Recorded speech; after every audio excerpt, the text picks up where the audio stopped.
I mean, you know why I like this thing. I always have my pipe going. I'm doing these videos and get to talking and can't keep it lit.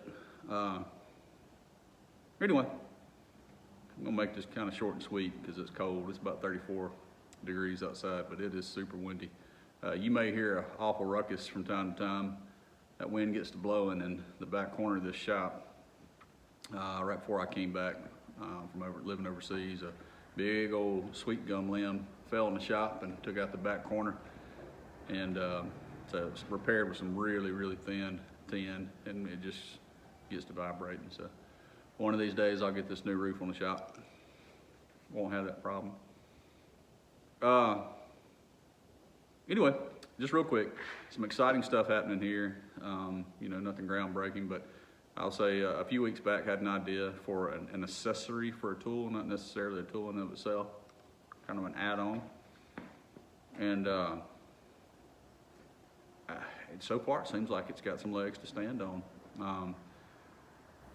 Had a friend of mine that was helping me with taking my idea and getting it on a 3D printer, which he's got a lot of, but he was able to get the first iteration of the first prototype done for me. It was a huge help and leg up, but he just, real busy fella, just didn't have the time to do all that I needed. So an old boss used to tell me, he said, man, if somebody else can do it, why can't I? I thought that was a great attitude to have. So I talked to my bride and said, hey, what do you think about spending a little bit of money and letting me get this printer? And she was aware of my idea. I've been talking her head off, and she said, I think it's a good idea. And she was behind me. So I bought a printer. I ain't the sharpest tool in the shed, but it took a lot longer than I'm sure it'd probably take some people. But spent a day getting this thing put together and squared up and the bed leveled and trying to learn a little bit, and then had to teach myself some CAD. And you know, a week or two later, here I sit right behind the phone here on my work table. I've got some working prototypes of this thing, and it actually works. Works well. And I've been trying to do my homework, look for competing products or similar products. U.S. Patent Office website, doing a lot of patent searches, which I can say I understand why people hire attorneys for that. Man, it's a nightmare. But so far, so good, I think. So, you know, the goal is maybe to reach out to some companies to secure some provisional patent applications, and reach out to some companies and hopefully find somebody to be willing to license this product from me, and, you know, maybe make $5 or $10 on it and go buy a drink, a Coke or something. But yeah, maybe it'll provide a little bit of money. But anyway, it's exciting. Even if this whole thing got poo-pooed tomorrow, you know, maybe I came across the exact same product and I just didn't know it was out there. You know, it was still cool to see, to have an idea. What happened is I saw another company had put a tool out, and I was like, yes, that's really clever. That is super clever. And then I had an idea of, I won't say too much. Anyway, it allows me to take tools that I already have and just add something to them to do the same thing, rather than going and buying a tool that I already have.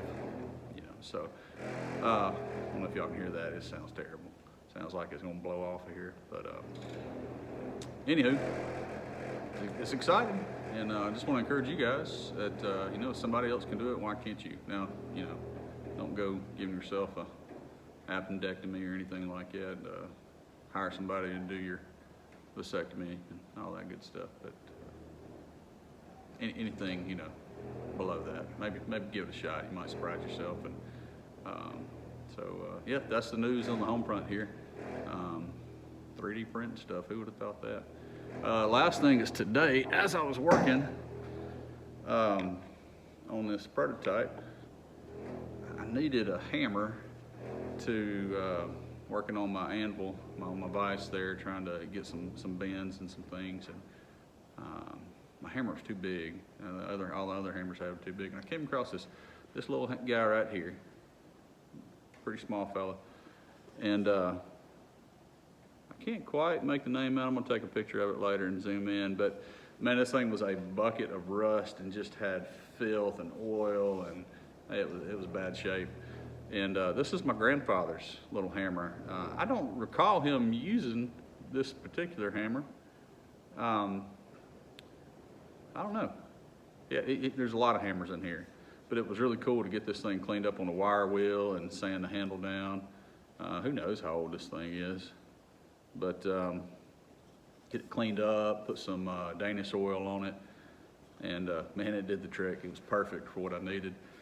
So my grandfather passed in 2006, I think in November 2006, and you know, these tools have been around long before that, and here they are still hopefully providing for the family.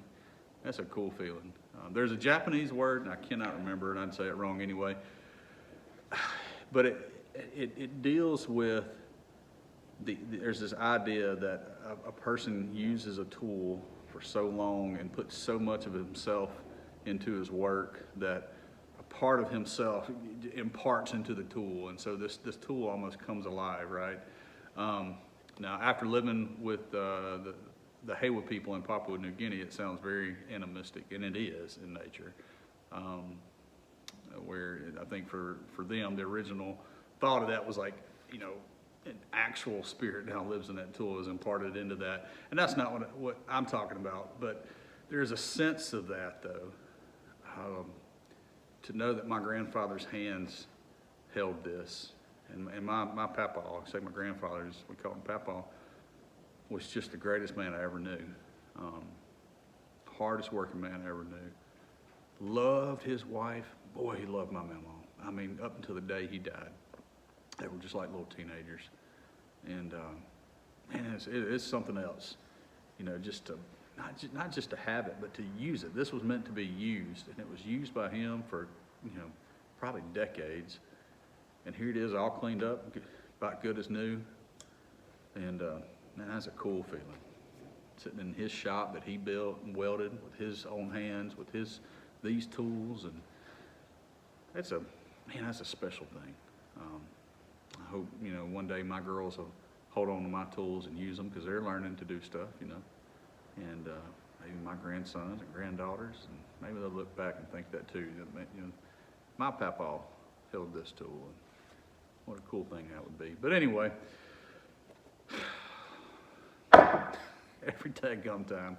Speaking of Japanese, this is the one nice kind of pipe thing I have. I did some work for my local pipe shop, restoring some pipes years ago, and had some, instead of getting paid, I just had a little credit. So I use this to buy, this is a Karibi, Japanese-made Karibi lighter, and boy, I love it. It used to be kind of gunmetal gray, and now it's almost silver. You can see that patina on it. It's just, it's something else. But really like that lighter. Anyway, I hope you guys are doing good. And man, I'd love to hear about if you've got some special tools in your arsenal, tools passed down from your daddy or granddaddy or somebody special in your life. It'd be real cool to kind of share those stories with each other and hear them. So put them down in the comment section, and man, build a little community here sharing those nice stories. All right, guys, see you later.